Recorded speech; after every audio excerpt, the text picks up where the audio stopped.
The wheels of the stagecoach groaned a final, weary complaint against the dust. Alara clutched the worn leather of her satchel, its single buckle cool against her knuckles. Outside the smeared window, the world was a vast, unforgiving canvas of ochre and burnt sienna, stretching to a horizon that shimmered with heat and indifference. The air that seeped through the cracks was thin and smelled of sagebrush and distance. For 3 days, this landscape had been her only companion, a silent testament to the isolation she was willingly embracing. It was a place where a past could be buried, or so the advertisement had promised. A remote ranch, a nursing position, a quiet life. A life of purpose, however small. Her own life had been stripped of it, leaving only a hollow space where pride used to reside. She straightened her spine, a small, defiant gesture against the rattling of the coach and the tremor in her own hands. The driver's gruff voice cut through the drone of the wind. This is it. Prairie Rose Ranch. There was no town, no settlement, just a long, rutted track that veered off the main road and disappeared into the folds of the rolling hills.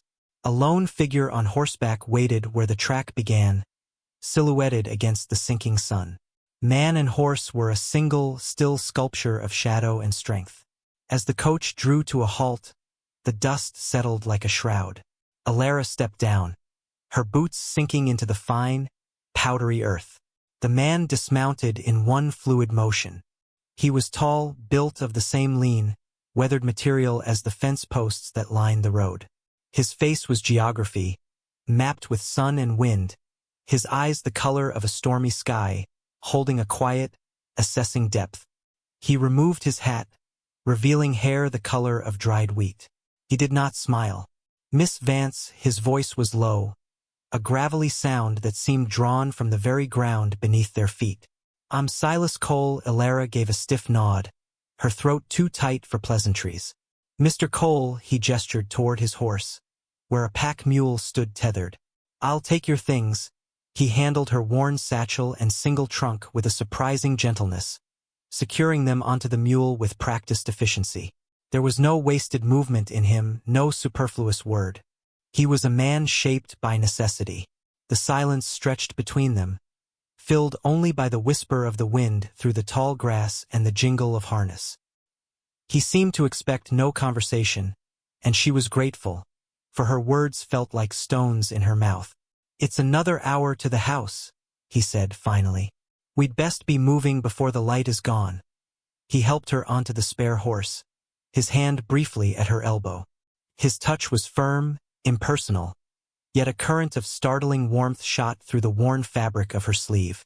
It was the first human touch she had felt in months that was not one of pity or dismissal. They rode without speaking, moving deeper into the heart of the land. The sky bled from orange to a deep, bruised purple.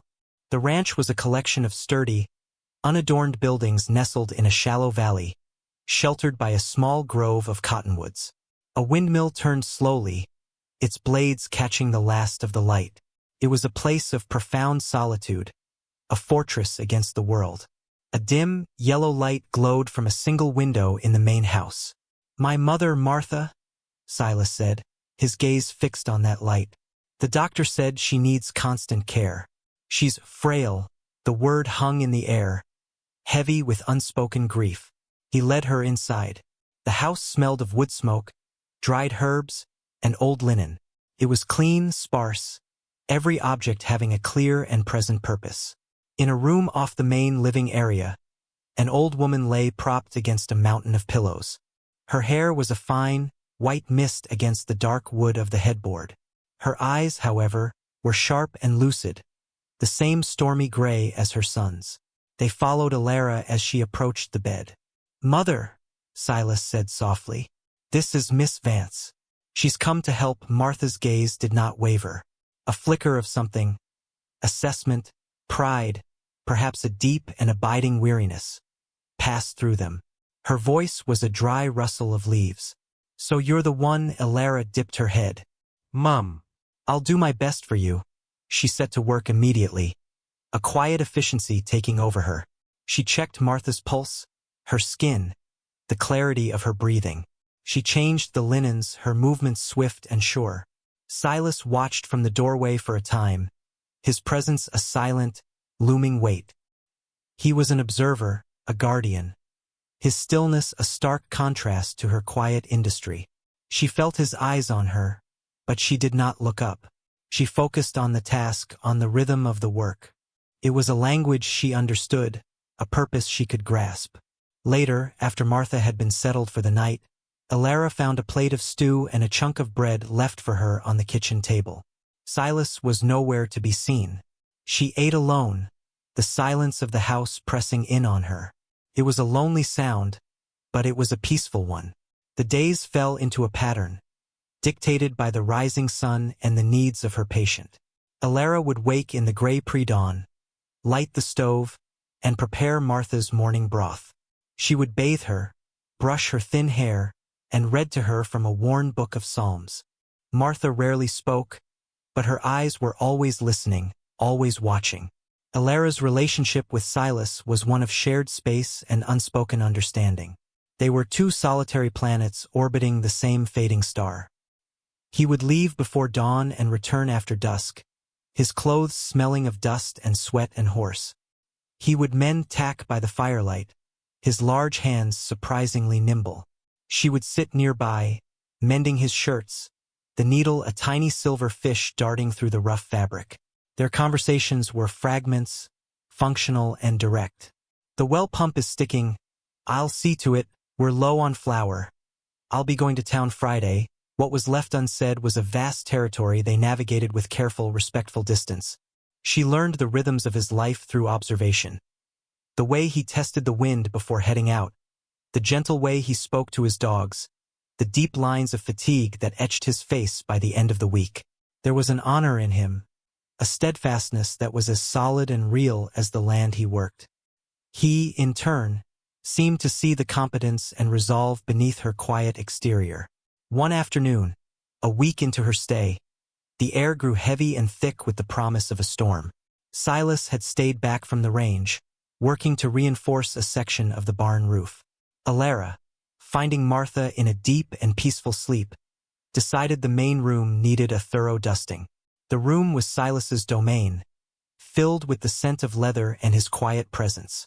She worked methodically, her cloth moving over the simple wooden furniture.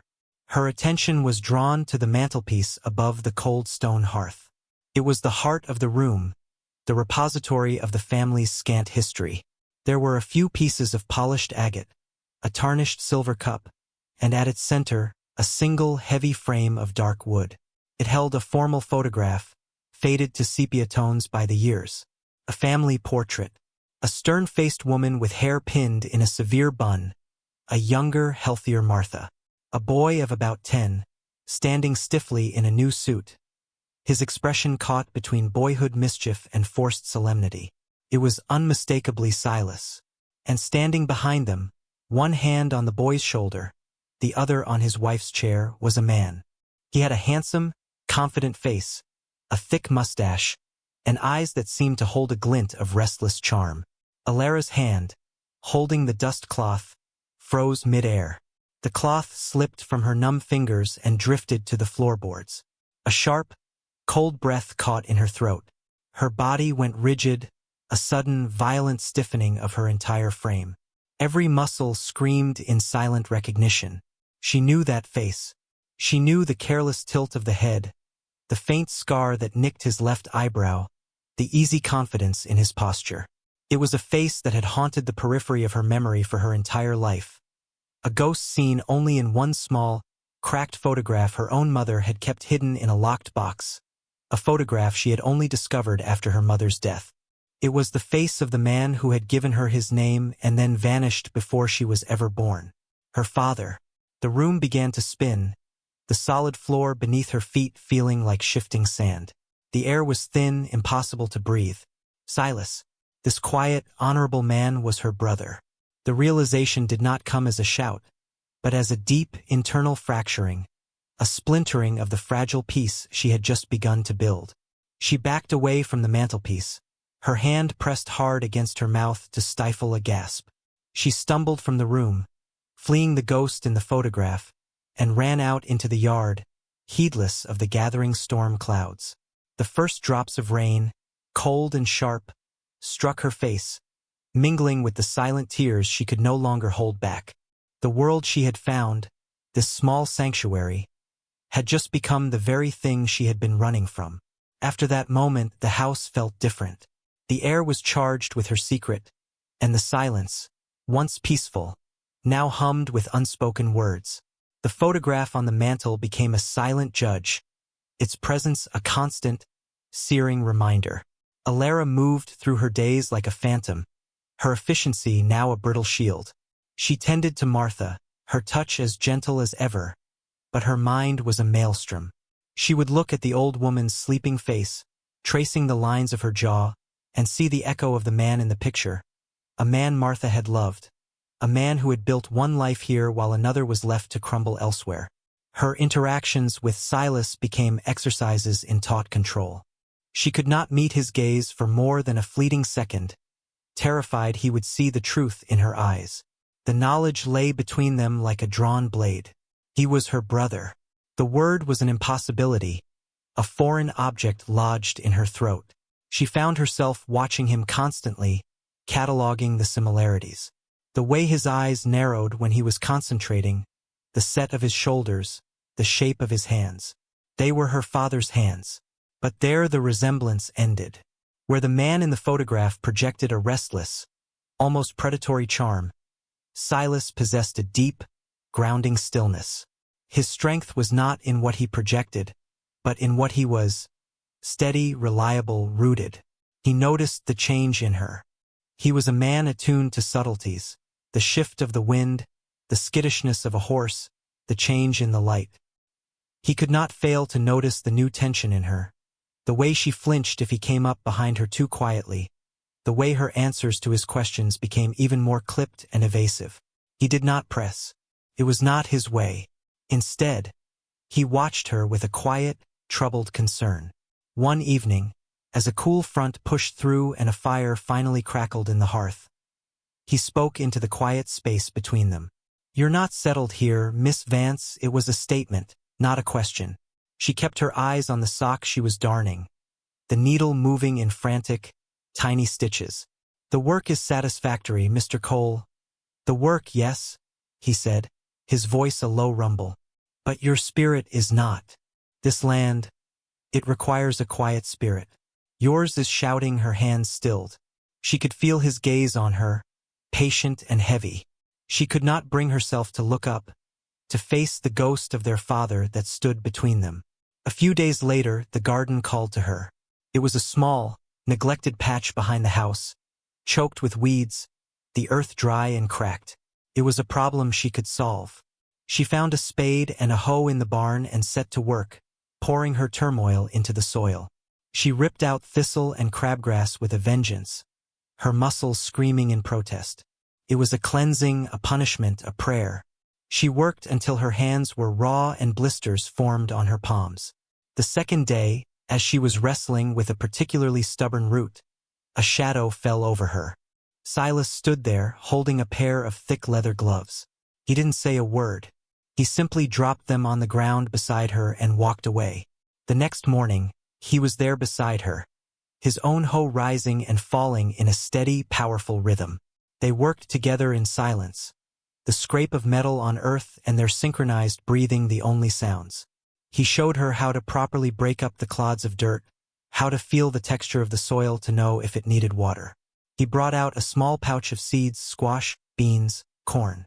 Together, they carved neat rows into the dark, newly turned earth. They pressed the seeds into the soil, one by one, a shared act of faith. In the quiet labor, some of the tension began to bleed out of her. Working beside him, she saw not the son of the man who had abandoned her, but simply Silas, a good man, a man who nurtured the earth, who cared for his ailing mother, who offered a pair of gloves to a troubled stranger without asking why she needed them. The garden became their common ground, a place where their shared silence was companionable rather than strained. They watered the neat rows as the sun set, the sky turning a soft rose gold. A fragile, unspoken truce grew between them, as tender and tentative as the first green shoots that began to poke through the soil a week later. One afternoon, while sitting by Martha's bedside, Alara noticed the old woman was awake, her gray eyes clear and fixed on her. "You have his hands," Martha whispered, her voice surprisingly strong. Alara froze, her own hands clenching in her lap. "Mom." "My husband," Martha clarified, her gaze drifting towards the window, towards the past. "Daniel. He had those same hands. Strong, capable, but restless. Always restless. They could build a house, but they couldn't bear to stay in it." She turned her gaze back to Alara, her eyes holding a deep, ancient knowing. "Silas has his hands, but he has my heart. He knows how to stay." The words settled over Alara, not as an accusation, but as a quiet, profound truth. Martha knew. Or perhaps she didn't know everything, but she saw the echo of the past in Alara's face and understood the nature of ghosts. The weight in Alara's chest seemed to shift, to lessen. The truth, spoken aloud by another, had lost some of its terrible power. That evening, Alara did not retreat to her mending after the supper dishes were cleared.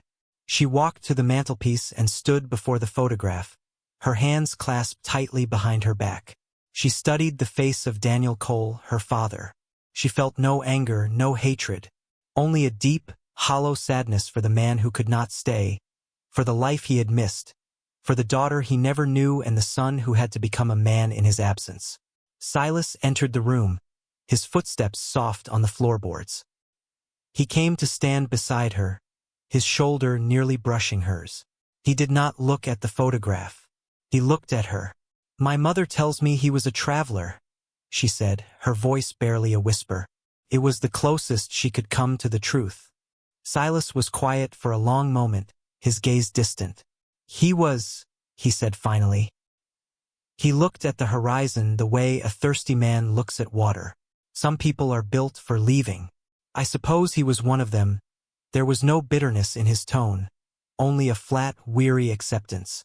He had made his peace with it long ago. He turned his head, and for the first time she held his gaze. She saw no judgment there, no suspicion. She saw only the reflection of her own sorrow, her own quiet resilience. She saw a brother. "Some people are built for staying," she said, her voice finding a new strength. A small, almost imperceptible smile touched the corner of Silas's mouth. It transformed his face, easing the harsh lines, letting a deep warmth shine through. "The land is more grateful for that kind," he said. The storm inside her had finally broken. The air was clear. A few weeks later, Martha passed away peacefully in her sleep. The doctor came from town, and a quiet service was held under the shade of the cottonwoods. Alara stood beside Silas, a pillar of silent support. Her contract was fulfilled. Her reason for being at the Prairie Rose Ranch was gone. She packed her small satchel that afternoon, her movements slow and deliberate. Each folded garment felt like a lead weight. She was leaving a home she had only just found. She walked out to the porch, satchel in hand. Silas was there, leaning against a post, watching the garden. The corn was knee-high, the squash blossoms a brilliant, hopeful yellow against the dark green leaves. It was thriving. "I'm grateful for what you did," he said, not turning to look at her. "For her, it was my duty," Alara replied, her voice thick. It became more than that. He finally turned, his gray eyes searching her face. "The stagecoach passes tomorrow morning," she nodded, unable to speak. He took a step closer. He did not reach for her, did not touch her. He simply stood in her space, his presence a question. "There's a room," he said, his voice low and earnest. "The garden needs tending. The roof on the north barn needs mending before winter. There's work to be done." It was not a declaration of love. It was not a plea. It was an offering, a statement of fact, a shared future laid out in the plain, honest language of the life he knew. It was everything. She looked from his steady gaze to the flourishing garden, a testament to what they had built together from broken ground. She thought of the vast, empty world beyond the ranch, and the profound, rooted peace she had found within it. She slowly lowered the satchel, placing it gently on the wooden planks of the porch.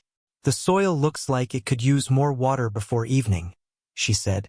A deep, genuine smile spread across Silas's face, reaching his eyes and filling them with a light that outshone the setting sun. He nodded, a single, decisive motion. He turned and started toward the well, and after a moment, she fell into step beside him, their shadows merging into one as they walked toward the life they would build together.